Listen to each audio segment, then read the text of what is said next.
Yes, ma'am. Well, we're Okay, gonna go ahead and start. Mike Williams, Here, Brian McCarthy, Here.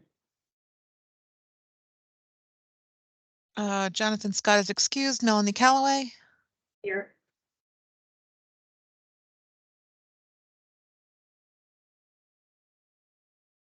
Michael English, Here. Bob Frey, here, Laura Lenhart, Gina Du,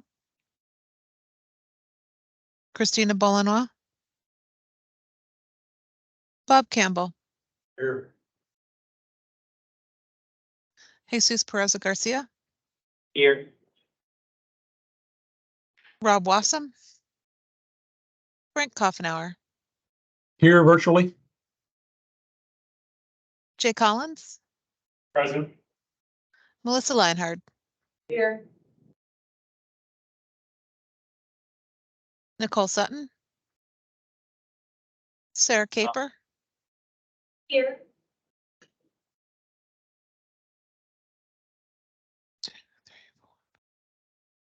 and we do have an in-person quorum.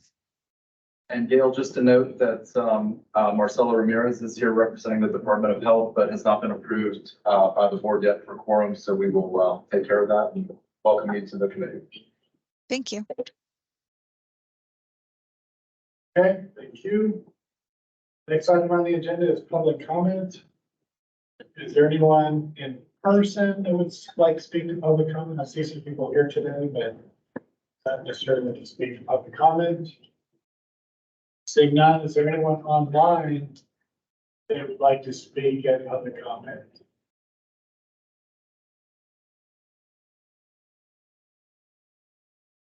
Okay, hearing none. We move on to the next item, which is the approval of minutes from the October 2nd meeting.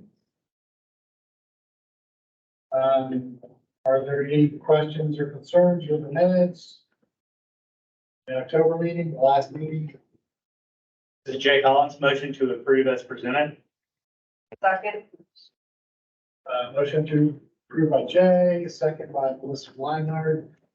Any other discussion? All right, all in favor, say aye. Aye. All opposed? Motion carries. Next item is the action items. And the first item is the SCTPA regional priorities for major projects. And it says that Elizabeth Watkins is presenting. Where's she?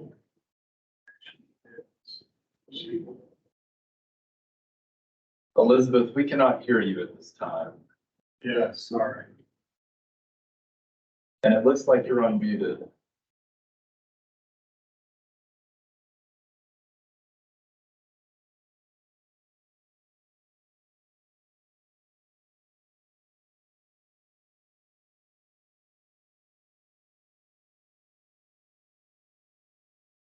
It may be a matter of choosing the microphone if you have your headset in or something.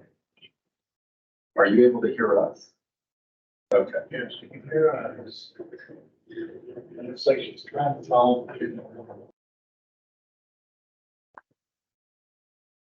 Is this any better? Yes. There we go. That's better? Yes. Yes. Correct. All right, excellent. Elizabeth Watkins, TPO staff. I have a brief presentation for you today on the major priority projects for the Suncoast Transportation Planning Alliance.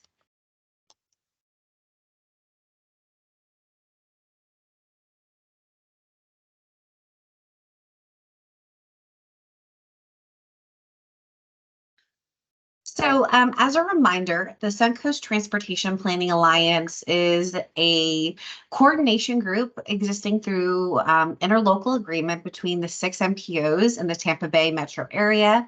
So that's Hernando Citrus MPO, Pasco MPO, Forward Pinellas, Hillsborough TPO, Polk TPO, and Sarasota Manatee MPO. And the Alliance meets 2 times a year. It's elected officials from each of those MPO governing boards to come together to put together this regional priorities list. And This list is important because it really serves as an advocacy tool to advance projects of regional significance. So once this list is approved in December, we send it to District 7 and District 1 of DOT as they start to work on the next iteration of their work programs, as well as to the legislature, whose session starts in January. So as we all know, Tampa Bay region is extremely fast growing. Transportation does not stop at jurisdictional lines. So the Alliance really fills that gap of regional coordination, aligning projects, plans, and priorities to advocate for the traveling public of the region. And as I mentioned earlier, every December, the Alliance votes on this list of projects throughout the 8-county area, excuse me.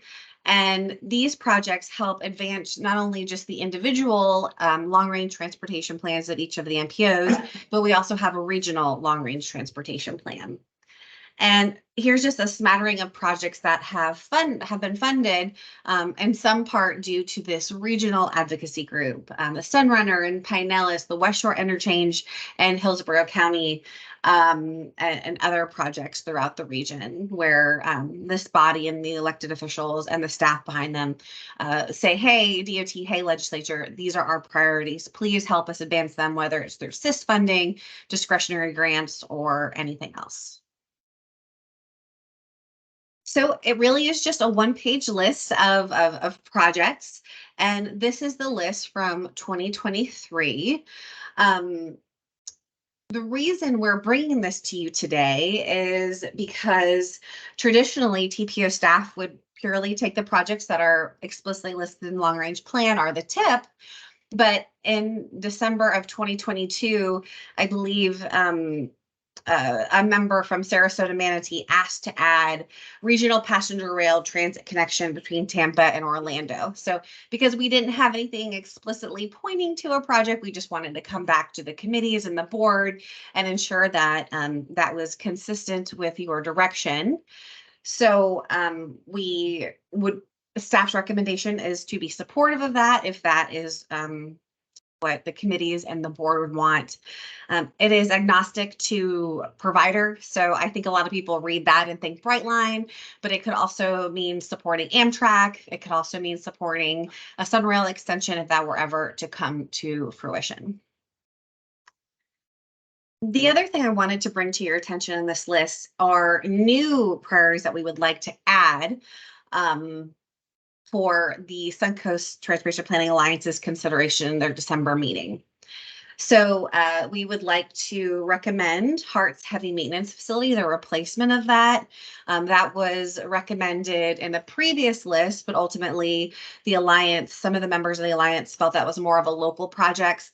Although staff, and I think Hart staff would agree with us, the Hart system cannot expand and serve other counties with those cross-county connections unless we invest in the heavy maintenance facility. So staff is recommending, consistent with the TPO's priority list, that we that the Alliance consider putting that on their list this year. In addition, recommend adding Hart's arterial BRT, so that has many names, Florida Tampa BRT, but ultimately that bus rapid transit project in a dedicated lane that would go from downtown all the way to USF. And then a project that came up through the Citizens Advisory Committee was just re-adding the streetcar extension. So because that came up at the recent TPO meeting, I decided I added that on there. It's already funded, but I know there's some discussion about local match, but any way to support that project we want to do. So that's another project that we would like the Alliance to consider adding to their list. So that is it. The action before you today is to approve those proposed list of projects that I talked about that are in Hillsborough County to be presented to the Suncoast Transportation Planning Alliance at their December 1st meeting. And I'd be happy to answer any questions.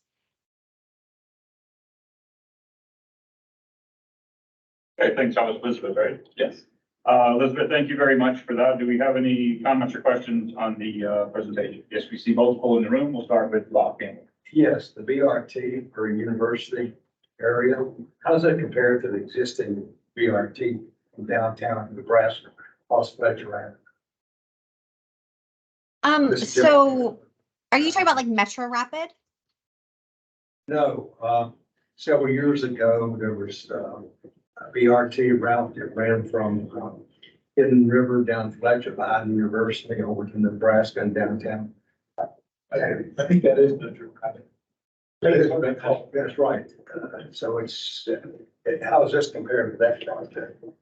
So I believe this has a different alignment. Maybe Jesus from Hart can help me out, but it's intended to start on Florida Tampa, I think from Tyler Street up to MLK, jog over, and then ultimately end up at the UATC Transit Center. So taking, so going along Florida, going across Fowler. But maybe Jesus, could you help me talk through that proposed alignment? Yeah, so this new one that Elizabeth was talking about is the Florida Avenue BRT. The one you're referring to is the Nebraska. And it was a BRT light. So there are some components of BRT, but there are no dedicated lanes, no transit signal priority in the Metro Rapid. The Florida Avenue BRT is intended to have all those added amenities. So this is a different line. Yeah. Okay, thank you. Okay, thank you. Any other comments, Eric? Yes, thank you. I wanted to bring up for the discussion today, if we're opening up the list, if we might want to consider some other projects, that I look forward to the TC's input, if you think it's appropriate. One of them would be Fowler Avenue to match the FDOT PD&E. Another would be I-75 express lanes from countywide to US 301. And the third one would be adding Gibsonton Road, which would support what's already on the list, which is the interchange at I-75, but the interchange alone would not really be effective without looking at the roadway. And when we think about future grant opportunities, we've already been exploring potential in the future, and that might help our application. So wanted to open that up for the TAC's feedback. Sarah, that's Gibson's to take it to 301, right? Yes. Current project for that? Yeah, check. Is somebody weighing in on online? Yeah, I was just gonna, I wanted, and it's not a specific project, but I just wanted to bring up, something, and I've spoken to Hart about this, with Justin, but and I'm trying to figure out how you phrase it in terms of a project, but I think this is a place where it would fit. Connectivity. Creating where all these individual projects we're doing work as a system to help show how we can get people from one side of town to the other side of town and how they can connect, as opposed to just individual projects that go from point A to point B. And I know I've spoken to Hart about this, and Hart's spoken to us about it, but I just don't know if that concept of connectivity, how we could do something about that, or if there's even an appetite to do that. But at the same time, we have a lot of projects trying to get some sort of connectivity so that the individual person can use it and use the system better. I think it's something that's missing, or maybe we need to discuss a little bit more. Well, okay, thanks. But for the record, that was Bill Bob Fry from Hillsborough Expressway Authority for the record. Yeah, go ahead. Wait. I was just going to say that the Citizens Advisory Committee offered some similar thoughts about telling the story and how you connect those together. I think they were specifically referring to Brightline coming in, and when you get to that station, and then how do you connect to any streetcar or any downtown to the airport connection, and that there are some missing pieces there. And I think that is a good point about trying to tell the story about how these all work together. Yeah, we did that once before when we did the trolley. I remember when the trolley was first being built, that it left disjointed connection points trying to get it together, and having something where we look at it as a region on how we create the system that is connected, I think it would be a good exercise, maybe identify some projects. I mean, as far as, again, I'm a non-professional in the transportation world, but that makes sense to me. And I've expressed that previously that, it seems like we need to be looking, I think we do. I mean, I think they do, but I mean, even maybe a little more focused on, big picture and how projects can work together. And to Sarah's point, I mean, I certainly don't have an answer, but I can tell you I've been on Gibsonton and it needs a lot of work. I thought there was another project they were working on that involves 301. Gibsonton to 301. So maybe they are working in tandem. I can speak to that. Okay. We were anticipating doing a grant application that would include the widening of Gibsonton as well as the DDI and the interchange and then a trail crossing. We had to put that on hold this year. We're hoping to submit that grant application maybe next year. But the widening project of Gibsonton to 301 would help the interchange as a function. If you just do the interchange, you're not doing, like we just talked about, the system. Okay. Let's start with Jay. Sure, so, thanks, Jeff. So Elizabeth, so there's two different things that are happening in the room right now. Obviously, Sarah is talking about some specific projects to possibly add to it. So I guess question number one is that a possibility or is this just a recommendation? And then.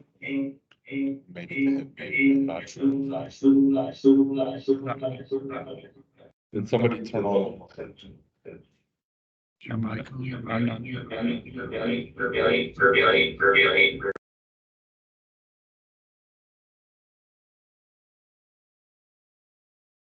We good now? Yeah, maybe it was mine. It said I was muted, and it said I was blocked by firewall, so I had double, Yeah. So Ms. Watkins, that's one was basically with Sarah with the idea of, do we add things? Do we make recommendations? And then two, Bob brought up some interesting points about connectivity, which I think goes back to how are these projects put on this list? And is that part of the thought process of we're not just rebuilding or providing improvement to a existing facility, but we're creating connections, right? That's why it's multi-county. So I don't know which one you want to start with, but I know Sarah's got some things that she wants to discuss. I just don't know which one to go with first. Okay, well, I'll just briefly touch on both and we'll look forward to Sarah's additional comments. Absolutely, the TAC is a recommending body. We can bring these forward to the TPO boards for their discretion, and then ultimately it's the alliance I'll be making that decision. Just one note on the Fowler Avenue. I believe that project is largely funded except for the transit component, and that's already kind of mentioned in this list through the arterial BRT. But more projects to be considered. Absolutely, we'll look forward to Ms. Capers' any other comments. And then to your second point, Jay, about where these projects came from. They came from individual MPO's list based on their own needs assessments on, so yeah, they came from the individual MPOs, but we definitely do regional planning. We have a regional long-range transportation plan where we look at system-wide connectivity, system-wide safety, capacity flows, all of those sorts of things. And projects are generated from that list. So it's kind of a roundabout way of saying at its face, they're advanced through each individual MPO, but there is most certainly regional analysis that is conducted in conjunction with that regional long-range transportation plan. And if we identify a choke point and the Sarasota Manatee MPO, that goes to their long-range plan and their prioritization process and kind of bubbles up that way. Elizabeth, Yes. are there any metrics or a metric that we can measure against the long-range transportation plan to show our effectiveness on accomplishing some of these things? I know that that's what's in there, but when we look at what's actually then deployed and what's, out on the street, how are they matching up? Do we have measures of effectiveness that can show that we're either making this or not, and it's just a, anyway, just a thought. Yeah, no, great points and great question. I'll have to go back and look at the 2045 regional LRTP. I don't think there are performance measures in there, but since then, the Alliance has adopted performance measures very similar to each of the MPOs. So moving forward, there will definitely be a benchmark in which to assess the progress and the investments that are made. Great, wait, Yes, sir. Just talking to Ms. Monk here from FDOT, she did tell me the right of way for Gibsonton is funded in 2025 at $3 million. And just that coordination can continue between the county and DOT on that. And Fowler, I believe you said is funded, but not the transit component. That's my understanding. All right, Suzanne's here and can speak to that. just say your name for the record. Hi, Suzanne Monk, FDOT. I believe that the transit is not. I think that it's just Fowler Avenue at this time that's fully funded. But I can double check for you and get back to you. That'd be cool. Thank you.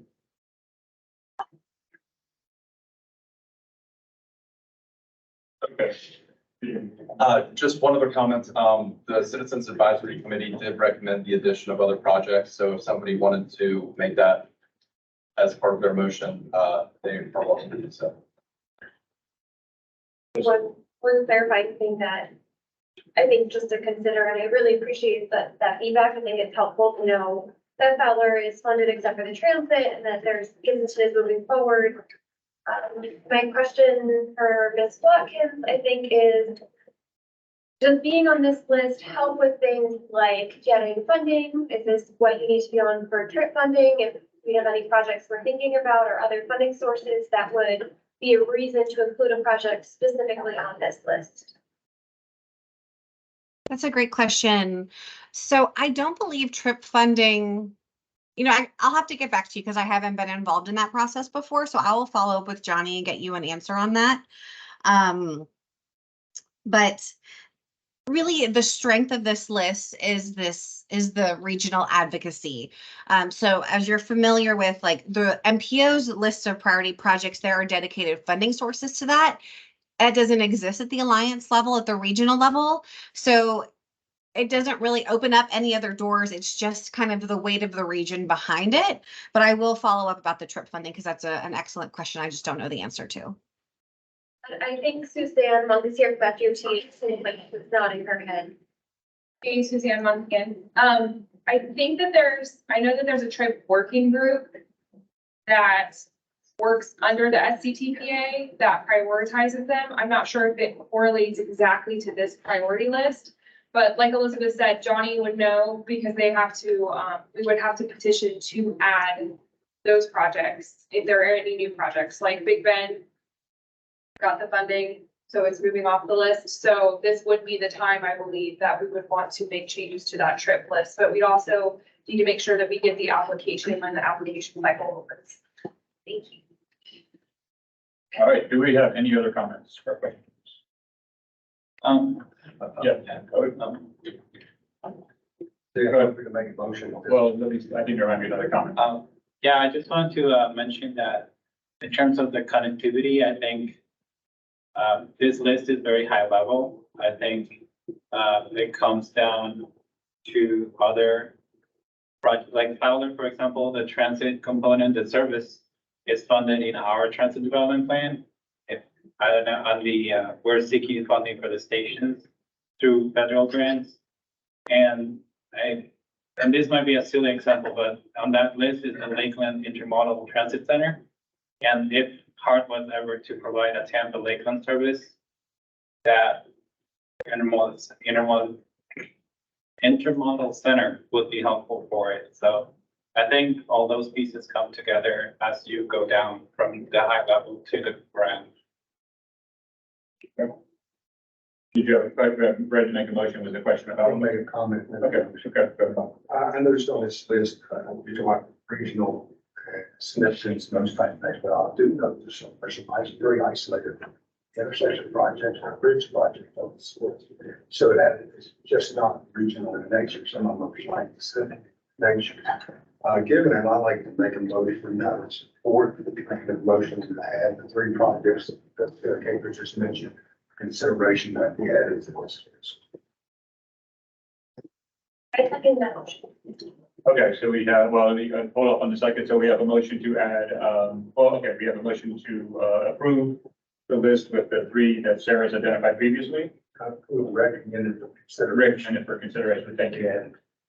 And Sarah has seconded. Do we have any discussion on the topic? Before we go. All right, hearing none, we will vote. All in favor, say aye. Aye. Any opposed? Great. Thank you, everyone, for your participation. And next up is the Florida Department of Transportation Tentative Work Program for 24 to 29.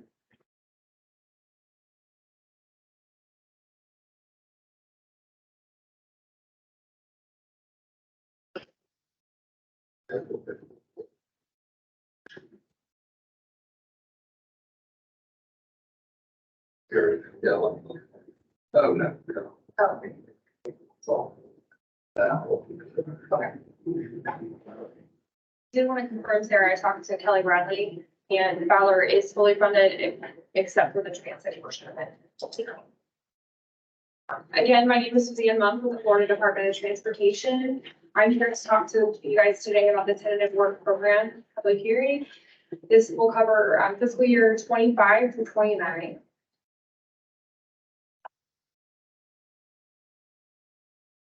So currently we are in year fiscal year 24. So the 5 years that are active is fiscal year 24 through 28.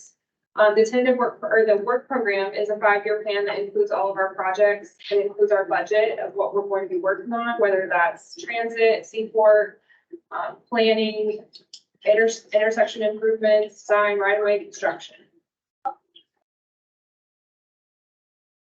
So currently we are under the adopted tentative work program, but we are currently going through the work program update cycle. And so when that happens every year on July 3rd or June 30th, the current year the work program ends in year 2, which is fiscal year 25, will move up and become the new first year. And then it'll go all the way to fiscal year 29. So at this time, we're looking to program and allocate funds for the next phase of projects. And to do that, we look at the Florida transportation goals, statewide programs, and local priorities.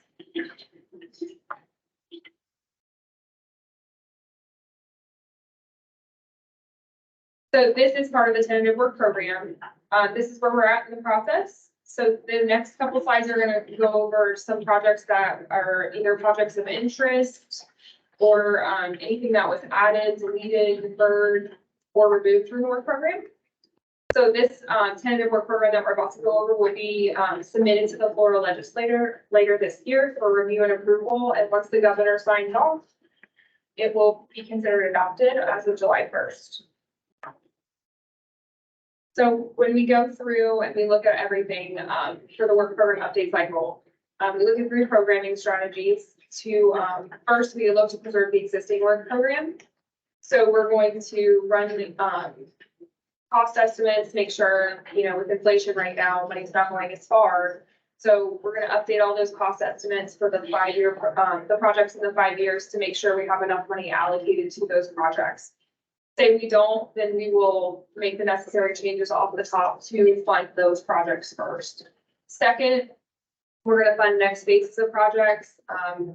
Say we have a design in 24, but we know we need 2 years. We're going to look to fund that 2 years later. So we're going to fund those next phases, maybe right away or construction in the next 2 years. And then lastly would be any new projects that have come about. And the new projects come from MPO priorities, regional priorities, just like Elizabeth did her presentation on. Regional priorities would be the Suncoast Transportation Planning Alliance. So those lists we look at to fund projects as well. And then any FDOT or SIS priorities that might be on our programming list. Okay, like I said, the projects that we'll talk about added, these are new projects, newly funded projects, deferred. and a couple projects of interest. If I don't mention a project that, you know, there's been prior discussion about it being funded, it just means there's no changes at this time. It's still in the work program. This is not all inclusive of every single project we have in the next 5 years, but I will give you a website at the end that if you want to look that up, you can. So first off is the transportation planning dollars to the TPO. We added planning funds in fiscal year 29. Next up is East Hillsborough County Transportation Update, which is going to be a planning study that the department is looking at additional modeling efforts for traffic on the east side of Hillsborough County in fiscal year 25. And then truck parking analysis, which is another study in which we're going to look at truck parking that may be needed in some additional surplus properties that are in the vicinity to see what we can do with that in fiscal year 25. Transit, Hart Bus Stop Capital repairs, received a capital grant. They'll be getting that in fiscal year 29, and then along with the bus replacements in 29 as well. Next up are operations. So Fletcher Avenue at 15th Street, Hillsborough County put in an application for a SIGFI, a county incentive grant program and we were able to accommodate their request for funding in fiscal year 26. And then you guys already heard 75 at Gibsonton. We were able to go ahead. We currently have it under design, the interchange, the diverging diamond. So we have it under design now, and then right away is in fiscal year 25. So we'll have to keep, you know, going back and having those conversations with Hillsborough and seeing what the best option is for construction. Next up is I-70 or I-275 southbound off ramp from to I-4 from north of Florida, Nebraska to west of 21st Street. This is an interchange improvement as well. Construction in fiscal year 25. US 41 from south of Pendola Point, Madison Avenue to Denver Street. This is an add lanes and reconstruct from, I believe it's 4 to 6. We were able to go ahead and add the right of way in fiscal year 27, and that project is currently under design. And Big Bend Road from US 41 to Covington Garden, that one, this is the, I believe it's the west bookend, or the east or west. Okay, I thought so.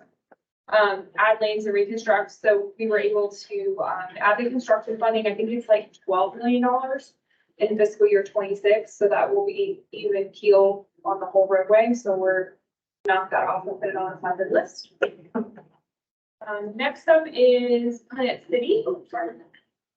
Park Road at Corna and Offset Road. These are some intersection improvements to add turn lanes and look at the lighting. So we have right of way coming up, and we were able to fund the construction for fiscal year 29.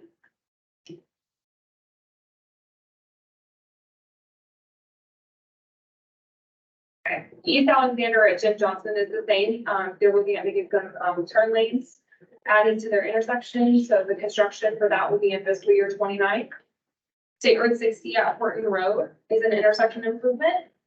Design will be in fiscal year 27, and then right of way in fiscal year 29. And then US 301 at Palm River Road was an intersection improvement that Hillsborough County came to us and asked to go ahead and advance because it worked better with their schedule, and we were able to make those accommodations. So it moved in, I believe, from 26 to 25. I-75 from south of Tampa Bypass Canal to south of Fowler Avenue. This is adding auxiliary lane. Construction was advanced from 25 to 24. And then I-75 collector distributor system road from south of County Line to County Line Road. This is at 75 and State Road 56. This is the Hillsborough portion of the collector road. This project was dropped from the work program just because there was a SIS prioritization. And so there was another project that was higher up on the list that this project had to move out for.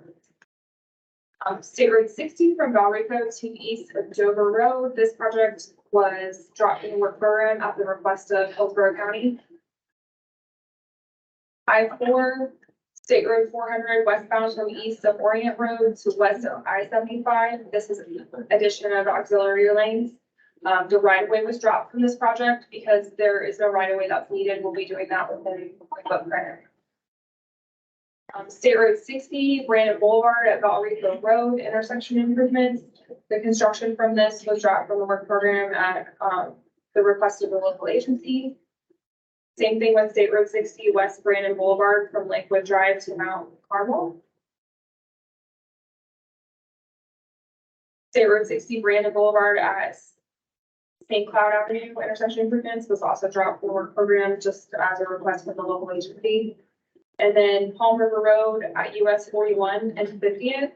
This is an intersection improvement. This was awarded last year to Hillsborough County, but instead of they advanced one safety project to move back one, just because of the way that the schedule is lined. So this one was deferred from 26, I believe, into 27.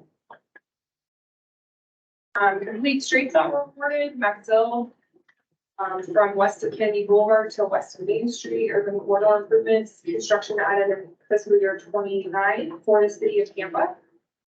And then, the next piece of the Tampa Heights, so it's Tampa Street and Florida Avenue from NLK to South Waters, the urban corridor improvements. We added some funding for the design in fiscal year 25. And then State Road 553 North Park Road from US 92 to north of I-4 urban corridor improvements. This project is actually a resurfacing that is also going to have some urban corridor improvements. So they just dropped a work program number and programmed all of the funds onto one so that they'll happen all at the same time. It's really not much to share, but just try to let everybody know if that number disappears, it's the work's being absorbed under the resurfacing project. Bike path improvements, State Road 582. This is Fowler from 56th Street to east of I-75, City of Temple Terrace. Construction added in fiscal year 28. The estimate on that went up, so we wanted to make sure that we included that, just so you guys realize that, you know, we're trying to fund those projects that we funded before process when it came up. So we're going to use some money on the top to make sure that that project happens. South Coast Greenway, Big Bend from Waterset Boulevard to Covington Gardens. This is the PED overpass on the west side of Big Bend. They awarded construction in fiscal year 29 for this on Sun Trail. Hillsborough County sidewalk gaps. These have been coordinated with the TPO, so they're carbon reduction funds. And we did an analysis of the state sidewalks on the state roads that have gaps. So the department is going to be doing the construction in fiscal year 25 through 29. Or sorry, design in 25 through 29, and then we have construction in 28 and 29. These, when we talked with the TPO, they felt that, you know, we should really start with the high entry network. So we are going to be just going on the list on the high entry network and getting these programs designed and constructed until we run out of money. So this will be something that you see in the next couple of years as well. Plant City Canal Connector Trail, phase 1. This is a bike path. We added a feasibility study in fiscal year 25 just to look at the better alignment and figure out some right-of-way issues. And then US 41, Nebraska from Idlewild to Paris Street. This is a PED improvement, and construction will be in fiscal year 25. Technology-wise, we have the runway vehicle detection systems, phase 2 and 3. Which will wrap up Hillsborough County. Construction will be in fiscal year 25 and 26, and these will be on various ramps throughout Hillsborough County. Plant City Connected Vehicle Priority and Pre-Intubation Deployment. Construction for this is in fiscal year 25. And then the I-275 frame, which is the Florida Regional Advanced Mobility Elements, similar to the I-4. ITS Communications project was funded with design in 26 and construction will be in 27. Another technology slide, sorry, we have a lot of projects. Fowler Avenue from east of CSX Railroad crossing to 22nd Street. There's going to be some traffic lights put in at various locations there. Construction is in fiscal year 26. That project's currently under design. US 41 at Leech Lake Road, Sunset Lane, Crystal Lake Road, and Crenshaw Lake, the traffic signals are going to be added or upgraded. based on if the need for either an upgraded light or if it needs a mast arm at that time. So they're gonna look at designing that in fiscal year 29. Hillsborough Avenue at 56th Street, and then Hillsborough Avenue at Harding Road will both, designed for traffic lights will be added in fiscal year 29. And then Nebraska at Chapman, they're going to be receiving a signal there, designed in 29. Same with US 41 at Nebraska at Bird and North Boundary at Lakeview. This is the cost for the next 5 years over the Superintendent Work Program. We do like to point out that the bike ped's not as high as it normally would be, but that could have been captured under capacity or resurfacing if you don't have a way to break those out.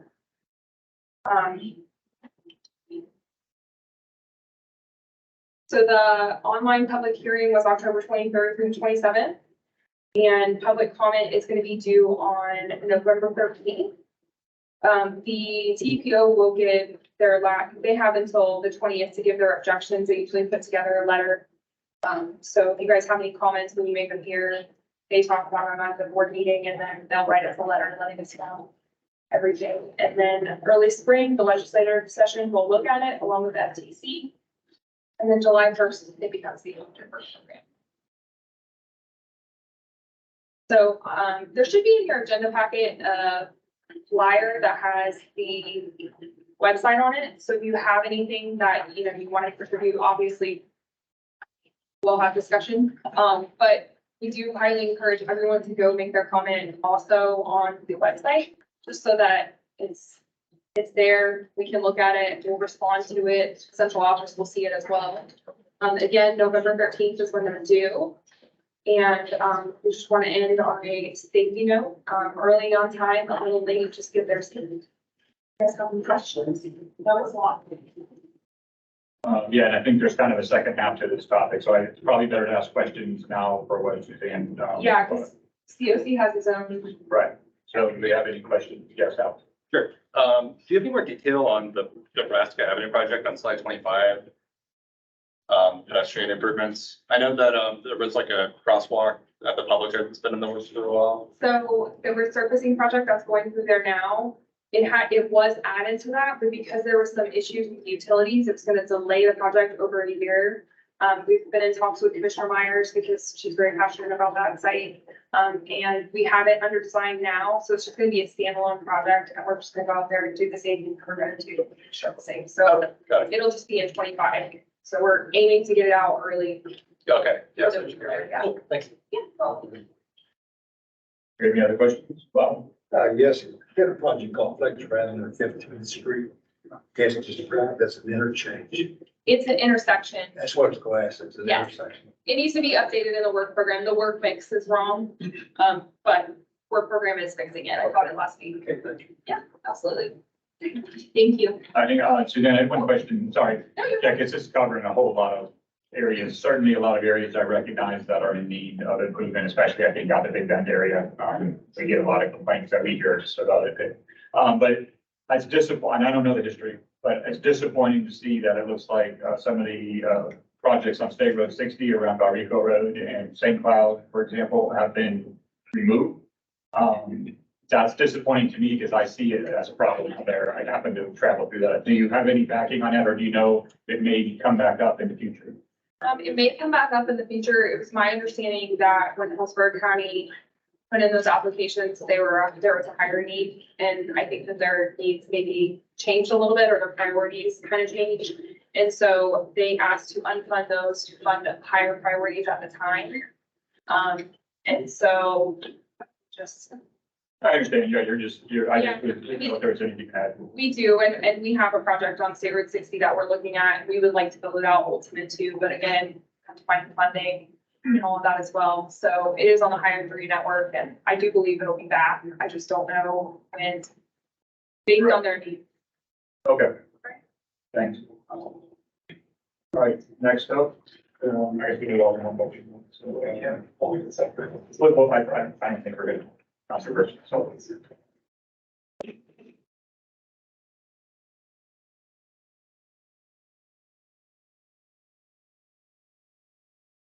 afternoon. My name is Sebastian Fine, and I'm with the Florida Turnpike Enterprise. Today I'll be discussing our tentative work program with you. So before I start, I'd like to just mention that we have a singular project in Hillsborough County in our tentative work program. And I'll just give you a little background beforehand before I actually discuss the actual project itself. So again, in the Hillsborough area, the Turnpike is proposing to fund $15.2 million in major projects in the Hillsborough County area. As part of the Florida Department of Transportation, Florida's Turnpike Enterprise considers the 5 pillars of the DOT compass when building our work program. So these 5 pillars are safety, resiliency, supporting a robust supply chain, and technology, workforce development, and that's all within our communities. As one FDOT team, we follow the department's mission and vision to help meet the state's transportation needs, ensure value to our customers, protect investors, and manage the Turnpike in a business-like manner. We do all this by providing customer-oriented, environmentally sound, and user-financed facilities. Florida's Turnpike system consists of limited access facilities and provides the Turnpike residents and visitors with a safe, efficient, and affordable means of travel. Turnpike facilities are in 6 FDOT districts and 20 counties in Florida. In Hillsborough County, we have 22.5 miles of existing Turnpike managed toll facilities.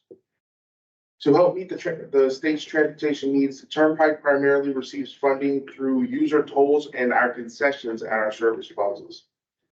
According to our bond covenants, the Turnpike must pay for operations and maintenance costs first.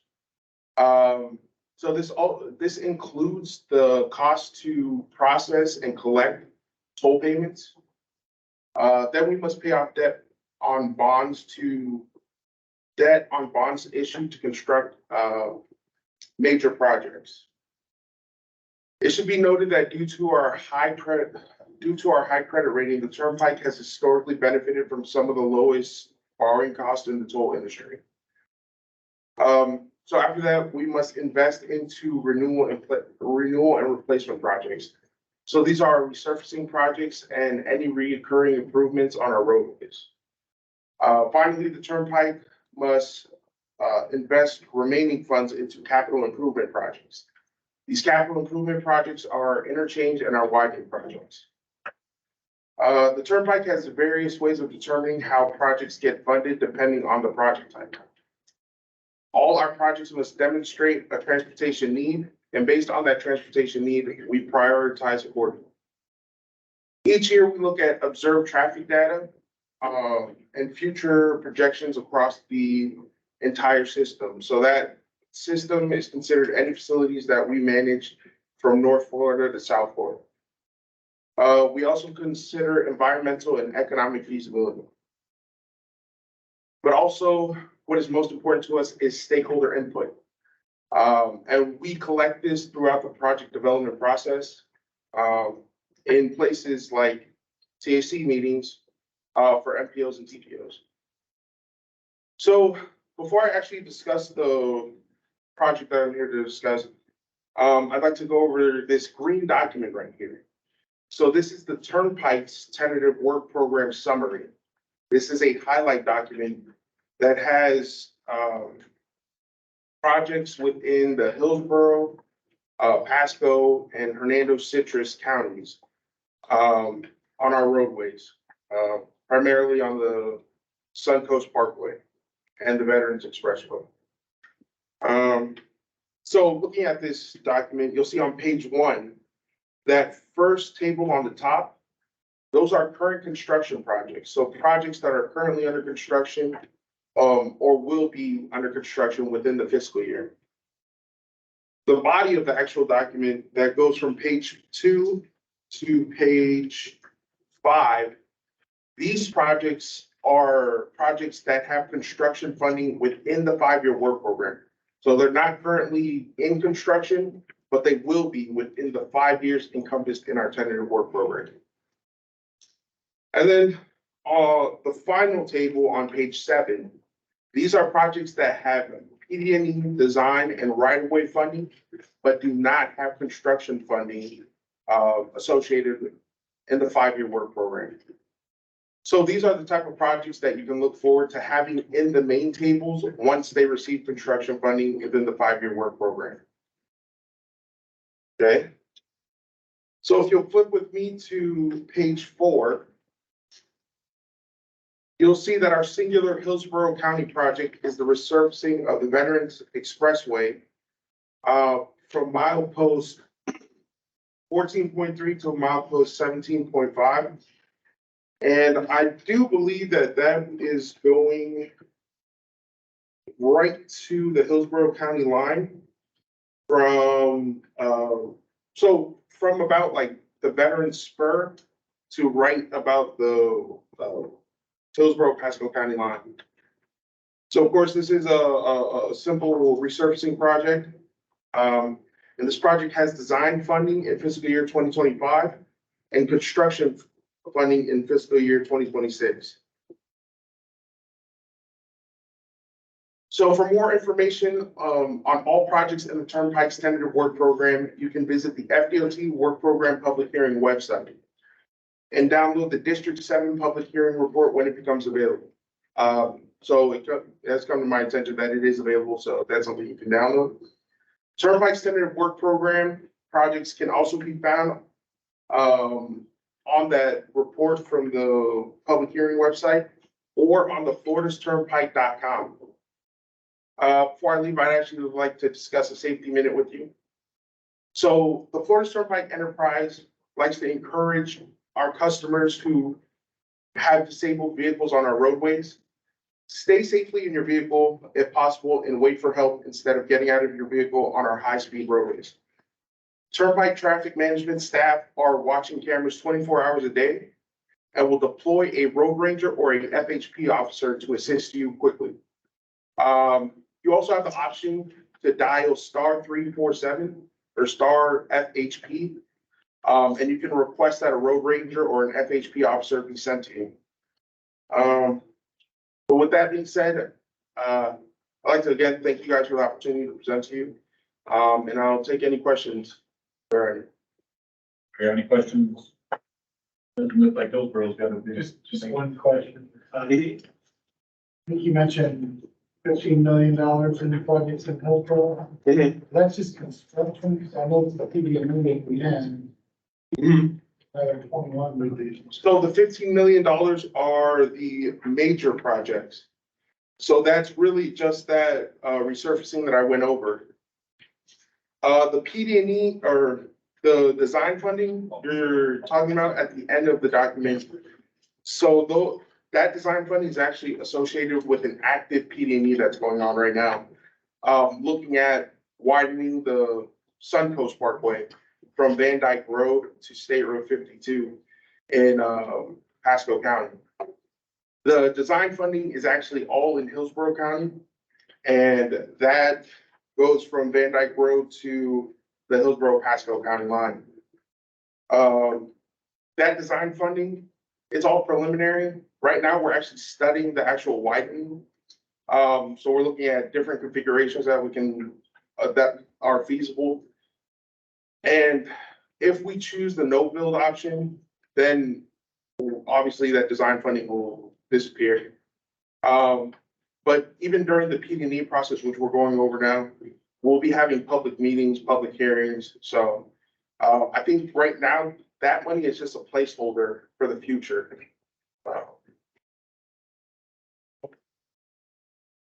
Okay. Any other questions? Yes, wait. I will just pass this along on behalf of the Keystone Civic Community Group, Keystone Community Civic Association.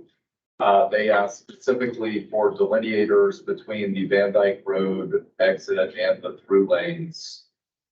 Because what happens is people stay on that Van Dyke exit, and it's like a half mile long, and there's stop traffic on the through lanes, and they go another half mile and then cut in at the left end. And like 5 cars in front of me did it, so Since you have a project in that area, thank you for your consideration of that. So was that part of was there an It email will that be you part sent of the before? PP&E, that you have underway there. Yeah, so was there an email that you sent me about this before, right? I think I might have. Yeah, so that email's been forwarded to our PM and he'll see if we can study that as part of our PD&E. Thank you so much. Any other questions? That's what. Yeah, well, just a comment in general, because our office at the Environmental Protection Commission, we field complaints regarding noise. And we, not uncommon, we occasionally get them regarding traffic, which is exempt from our rule.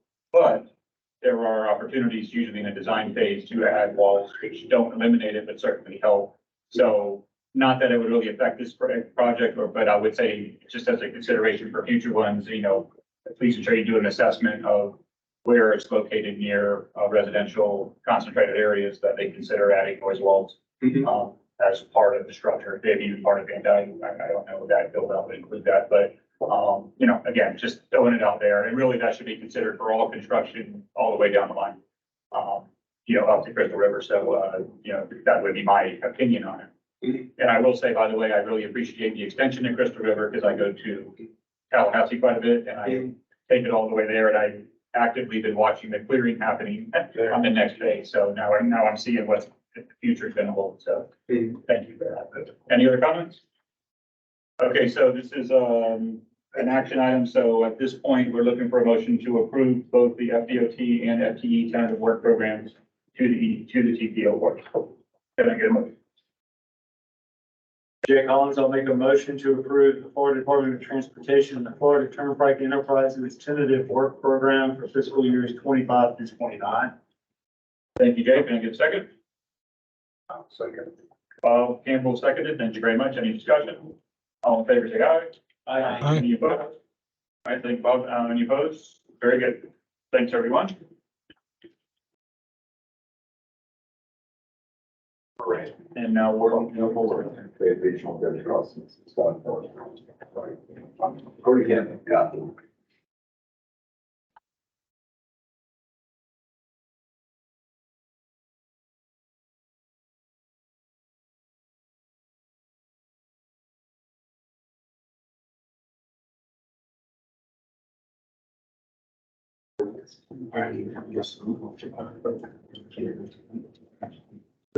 Good to get going. Yes, sir. All right. Well, good afternoon. My name is Mike Salisbury. I'm with Atkins here in support of FDOT District 7. And today I'll briefly be presenting the study, an ongoing study we're doing, looking at the vulnerability and potential resiliency solution to the Florida Campbell Causeway. And this presentation will briefly touch on each of these aspects of the study we're working on, starting with what the motivation is from the FDOT side on down to the various alternatives, the path forward that the study will eventually lead to. So briefly on the motivation, we see here on this slide are pictures before and after Hurricane Ian. This is the famous, now infamous Sanibel Causeway. Picture on the left is before, and then just a few months later, after Hurricane Ian struck, you can see the damage that Hurricane Ian caused. And for those of you, probably most of you are familiar generally with what happened, but it basically just tore through the causeway and shut the whole cut off connection with Sanibel Island completely.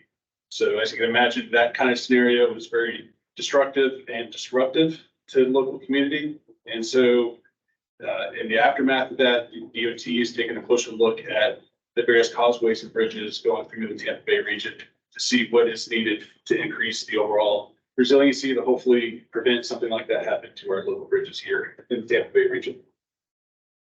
As an additional motivation, so this is very recent photos out along Courtney Campbell Causeway, this near Ben T. Davis Beach on the east side of the causeway. And you can see these pictures of erosion that has occurred and is encroaching very closely to the bike path and the main roadway there. These pictures were just taken a couple of weeks ago. And so this erosion is something that has been persistent for a while now, but it got worse with Hurricane Idalia that went through a couple months ago. And even though Idalia stayed off the coast and went up, made landfall in the Big Bend region here to Tampa Bay, the Tampa Bay area, it actually produced a pretty decent storm surge, and in this case, the combination of storm surge and waves overtopped the Courtney Campbell Causeway, causing some additional erosion concerns. So what we do as a first step when we get into assessing or starting these types of studies is understand how vulnerable the existing site is, understand the existing conditions. So it starts out doing looking at available resources on the internet, maps, Google Earth, stuff like that. We also go out to the field. In this case, we sent a team out there that did some drone imagery, took over 3,500 aerial images. We also looked at critical areas such as Ben T. Davis Beach, some of the bridge areas, also Courtney Campbell Beach on the west side.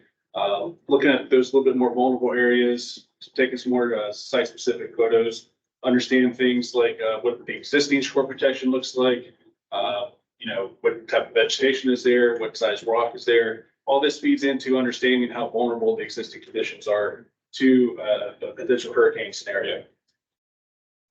Then we also look at, and on top of understanding what the existing conditions out there on the site are, we then need to begin understand what data is available to quantify what these extreme hurricane storm surge scenarios look like for this particular area. And you might have seen some of these data sources in the news before. You might be familiar just as here on the planning committee, but you have the NOAA tide gauge data, previous studies that FDOT District 7 has commissioned, and then more recently, FEMA flood insurance studies that were completed in 2021. And then the most recent and comprehensive data source for this area is the Army Corps South Atlantic Coastal Study. Now, even though the title of the Army Corps study says South Atlantic, it actually stretches through the Gulf side of Florida as well, through the Panhandle. So this data set is something that came online just within the last year and includes a very comprehensive data set for understanding the risk associated with storm surge and waves, et cetera. And it spans, that's a very dense data set that spans the entirety of the Tampa Bay region. So for our study, this is the data set that we use to help understand what those extreme conditions are and how that compares to what's out there for existing conditions. So just to kind of show this, some of this data briefly. First, I want to orient, before I get to the next slide that kind of shows an example of what this data looks like. I want to just kind of orient you a little bit first. So I want you to imagine that you're out in the boat in the middle of Tampa Bay, just south of Causeway, and then you're looking north. So you can see this red arrow that kind of faces like you're viewing towards the north. We're going to look at a profile view where on the very left side is the west side of the causeway. And on the right side of the profile is the very eastern side of the causeway where Ben T. Davis Beach is. So if you just kind of envision, like I said, you're out there in a boat looking from south to north for the entire span of the causeway.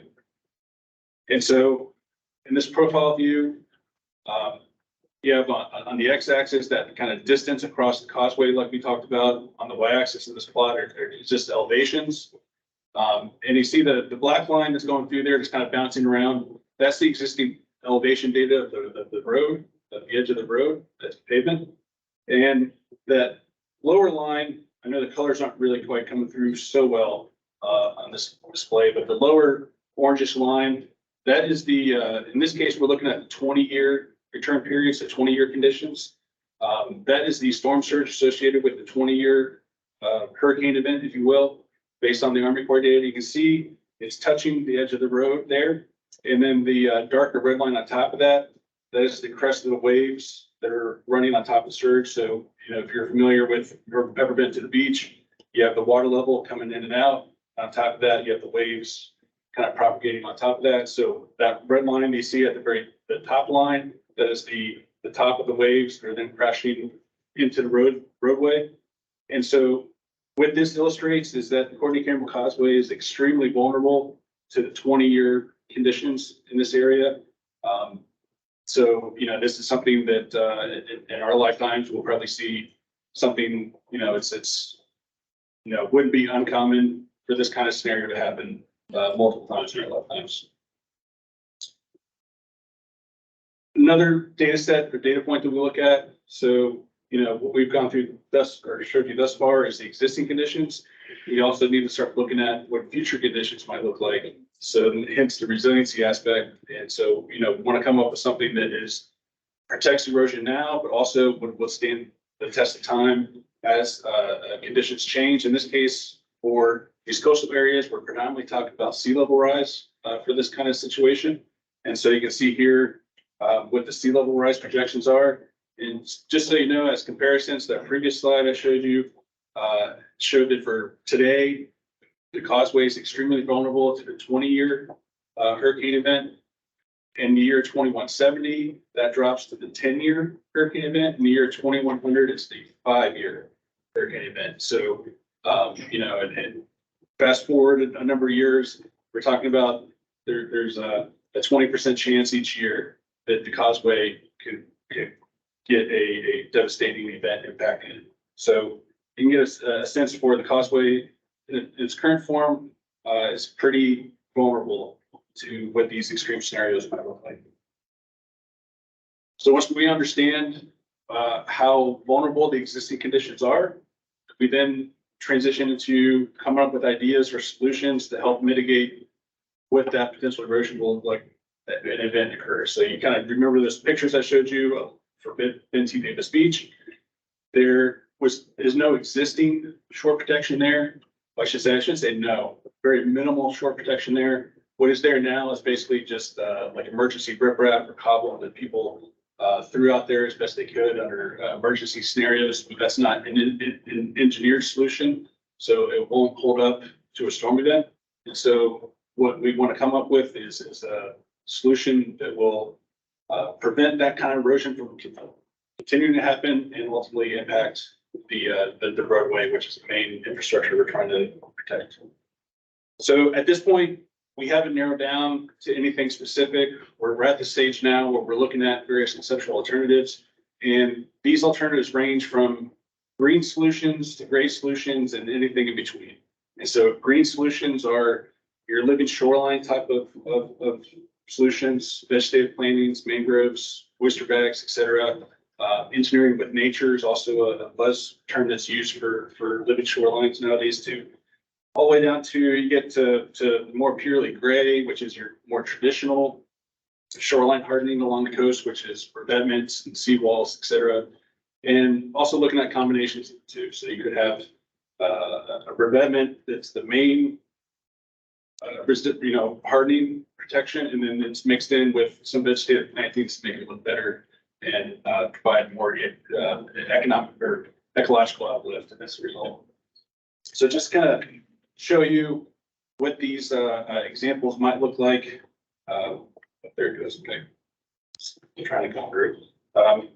So again, these are examples. These aren't what's actually out at site, but just to give you an idea, we have on the left, it's just simple vegetative plantings. Then you have marsh hills in the middle, and then you have bank vegetation, greater bank vegetation there on the right. Then you start getting into a little bit more harder solutions, ACBs, particularly concrete blocks, wave attenuation devices, oyster breakwaters.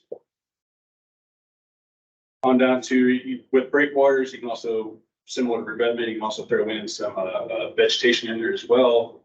Then, like I said, the two pictures on your right are more traditional coastal shoreline protection solutions, which are a revetment with armor stone and or a seawall. Those are what you typically see when you go along the coast.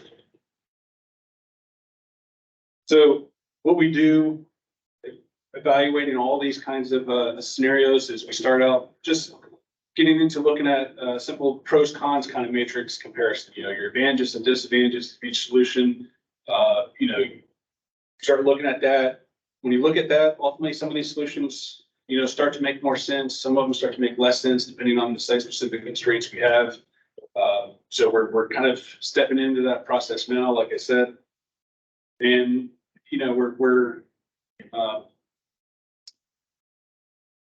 like I said, kind of going through and in coordination with DOT, looking at what some of these alternatives could look like, which would make sense, what don't make sense, and then ultimately this will lead to kind of a menu of items, so to speak, that we'll present to DOT leadership and go over, ultimately allow give DOT leadership the tools they need to choose what makes the most sense at Causeway. And I think that's it. I know I went kind of buzzed through a lot there, so please, if there's any questions. Prefer to be thorough, so we got a good understanding of it. Do you have any comments from the group? I know for me personally, as I mentioned before, I work for Environmental Protection Commission, so certainly talking about solutions, we would endorse the green solutions. Mother Nature has usually figured out the best way and a lot of times to deal with stuff. However, it's quite likely that by itself would not be sufficient for the kind of event you're talking about. So I mean, I'm imagining the combination of the two would be, the two types would be preferred method. You kind of got to it because one of my questions was going to be, you talk about vulnerability, but like I was going to lead to, well, what is the durability of the system currently? I mean, like, what do you project? How well would it stand up currently if we had an event? You think like there would be a washout of roads, or it's just too hard to project? It's, so many things fall into play because it's, talk about that kind of, will something actually fail or not, you get into, possible, design and construction weak links or, even if something's designed and constructed properly, there's always a chance it could fail. So it's not a simple thing to estimate. I will say to your point about green solutions, generally speaking, it's not fully the case, but generally speaking, your green solutions are better for your more day-to-day, year-to-year kind of seasonal events that kind of come through. Protect against boat wake, things like that. Your 100-year more significant direct hit from a hurricane. That's where more of your gray solutions. Right. So it's like, as you said, it very well could end up being a mix of the two. We haven't got that. Yeah, because I think the green solutions is often your first line of defense and some. Yeah, it's more aesthetically pleasing, recreational folks, typically, if you have rocks and mangrove out there, fish love rocks, rocks and mangroves, so it's good, usually good fish habitat as well. So there's, oyster habitat helps water quality. So there's a lot of ancillary benefits to the green solution. But I do think it's significant that we don't talk enough, I think, about resiliency. So I like hearing these topics come up. We certainly try to pay attention to it and offer any insight we can. But anyway, I appreciate your information. So do you have any other comments or questions? Yes. Sure. I just had a quick question regarding, did the causeway overtop during the last hurricane? Sorry, I forgot to mention that. Yes, it did. Which I think is telling. I mean, I'm fully aware of tidal and the facts. I don't live right on the water, so maybe I don't pay attention as close as others, but it was pretty shocking to me that the storm had hit, 100+ miles up the state, and we were still impacted as much as we were. And it just makes me, perspective, imagine if that would have hit St. Pete or even Newport Richey, and we would have been surged, it would have been crazy. And I think it's really easy for people just to think it's numbers and, one affect me or one affect election. To see that the impact it had with just being that far offshore, it's pretty amazing. So. Yeah, when you get into storm surge, hurricanes, it's can be tricky to easily predict. That's why you can't go purely off of just the Saffir-Simpson hurricane category. Category 1 storm could produce worse storm surge in category 5, depending on where it makes landfall, where your specific area of interest is. It just all depends. So always be safe out there. It's never, it's not always intuitive how that happens. Okay, very good.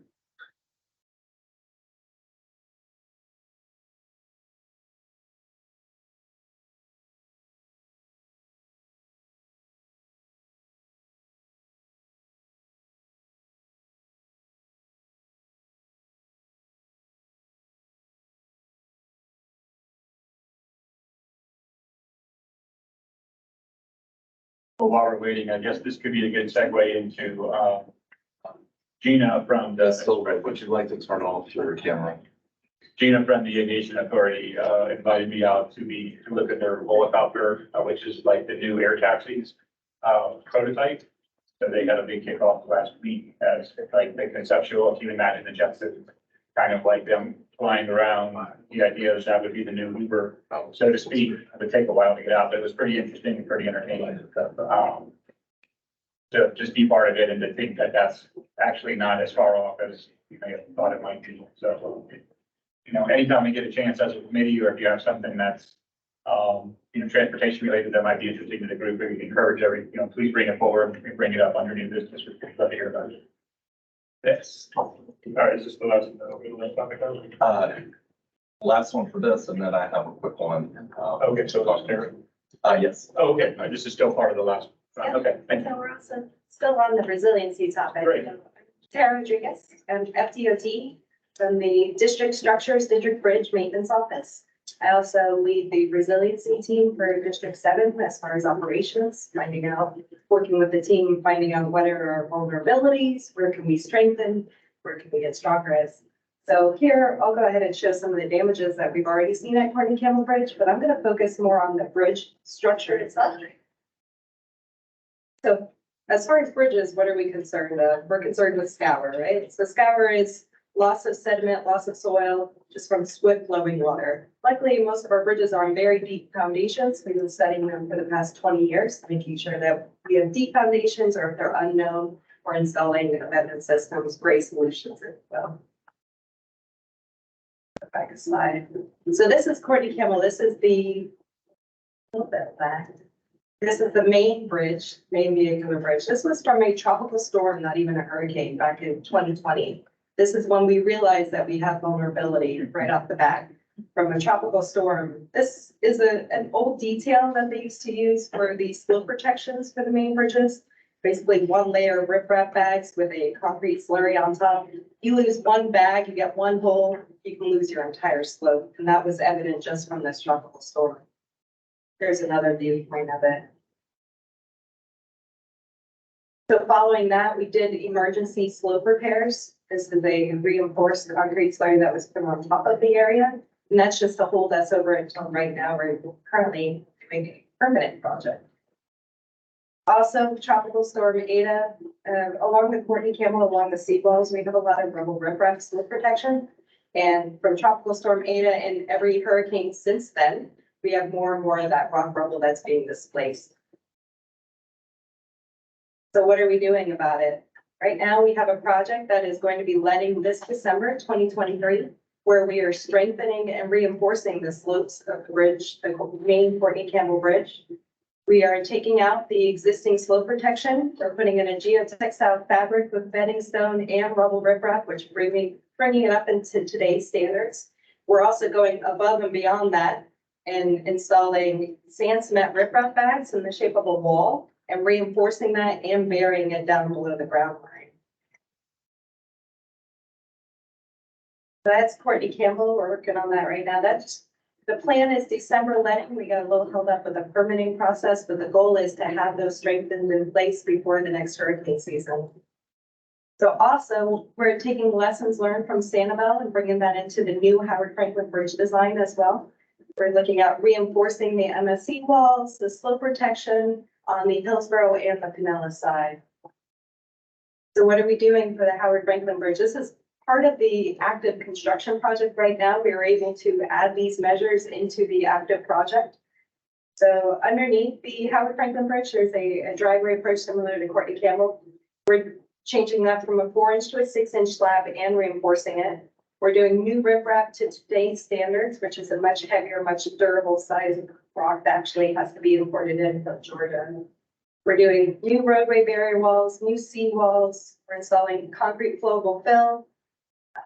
Basically able to provide 1 foot of freeboard over the 100 years design of it and a buried marine mattress. Give you some details to kind of show you what this looks like. So this is underneath the proposed Howard Franklin Bridge. This is the new structure.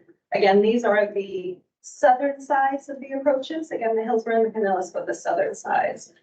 So we're increasing the concrete slab. We're reinforcing everything. What we found from Sanibel is that if you have any concrete elements, whether it's a barrier, MSE wall, and a slab, anytime you have an open joint where you just have fill underneath, water finds a way and then it flushes it out. Right? That's what we're learning is we need to make sure, find all of our nooks and crannies, make sure we're hardening everywhere that we can, just try to strengthen our structures.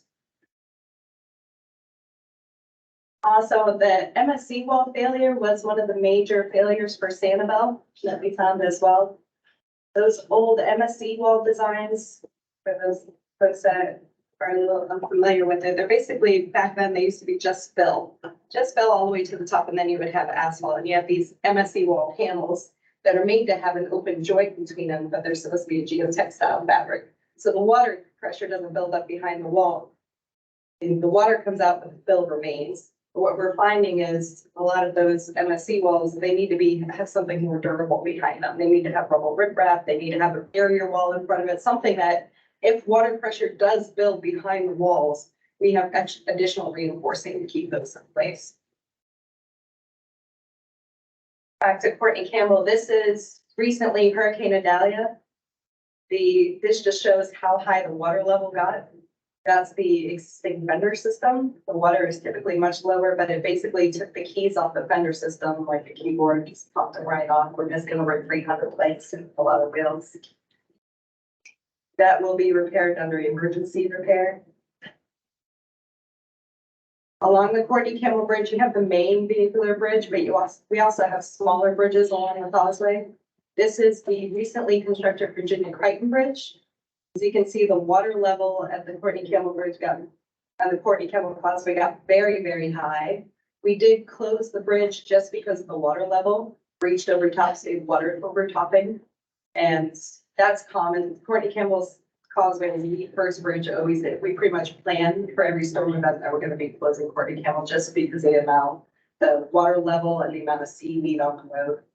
But what we did find here is it's the same thing that we saw back in Sanibel. So you have a seawall right there. And then next to it were concrete pads that were just sitting on dirt, and water found a way in between the seawall and the concrete pads. You lost a bunch of fill, everything settled. We lost the concrete pads. The seawalls are still in place, but now we're doing underwater dives to find where the leaks are, where the holes are. This will also be an emergency repair that we're currently working with FHWA to secure funding and do this repair as well before hurricane season. Luckily, this is just next to the trail and it's not affecting the actual vehicular roadway. But we're finding, and that's why we're bringing on consultant professional firms like Atkins, is where can we look at all of our Tampa Bay crossings? Where are we weak? Where are we vulnerable? And try to start programming and work program and put in protective measures as it stands. So our plan for this one is we're going to be taking out the fill that's there, and we're going to be pumping in flowable fill at these locations, basically hardening the area. Anytime you have any stand for silts, we're just going to start pumping in concrete wherever we can and start hardening our areas, especially when we start talking about emergency evacuation routes. That is brief, but if you have any questions, let me know and I can dive in a little deeper. Any questions? So your focus is on the land portion of the bridge, right? The The actual bridge structure. land, so, which is super important and probably where the most where erosion would be, start following. It says, how does the bridge itself that are just on the pillars, how does it stand up as far as? So our bridge structure, especially Courtney Campbell and Howard Franklin Gateway, they're on very deep foundations. So the high risk is not necessarily the bridge. It's the approaches. It's the roadways getting to the bridge, or it's the approach slabs that are right next to the bridge. That's where our vulnerability is. And that's where we're seeing even through storms that are happening down south. But the actual center of the bridge is fine. We don't see any issues with that. But we want to make sure that we're strengthening our seawalls, we're strengthening our approaches. Courtney Campbell is just very low. And what we're finding is because Courtney Campbell is so far into the bay, there's no way where for that water to go. Right. And Courtney Campbell is also very low in elevation when you look at the roadway approach, which is why you're always having overtopping. So right now, Courtney Campbell is our focus as DOT, working on strengthening the roadways.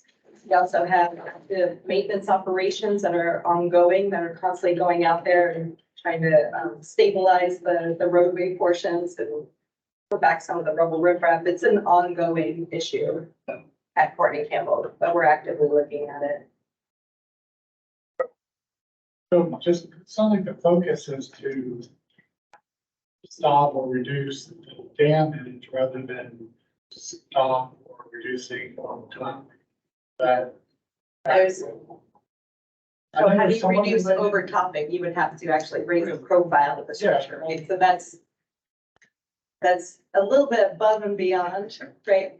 That we currently have in place for funding, right? We would have to review the structure. So right now it's, okay, so we may have to close the causeway because water levels are rising, but we're not gonna lose our causeway, right? That's our goal, is that once the storm passes, the storm subsides, then we can go in, we can clear off the seaweed real quick, right? We have asset maintenance ready to go, but our structure is still there. And that's right now what we're looking at. You get it back. Exactly. Let's reopen it as fast as possible. Yeah, I mean, I was thinking the same thing, but that's kind of where I resolved it, but I would assume any large scale projects down the line, you would be considering elevation increases as. Yeah, if we did a capacity improvement project, you know, we would do a PD&E, especially when we have results coming in from Atkins that are telling us in 20 years, 50 years, it's not, you know, with sea level rise, we're gonna have an issue. So I'm sure, you know, other departments are looking at it. Right now, I'm in the maintenance and operations. Right. So we're looking at, let's save what we have. Keep the public safe. Anyone else? Okay, thank you all very much. And last scheduled topic is the 2050 plan preliminary discussion of cost feasibility scenarios.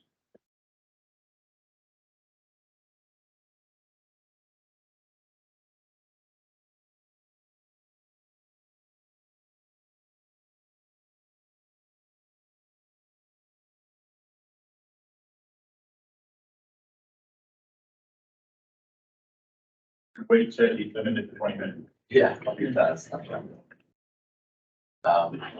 This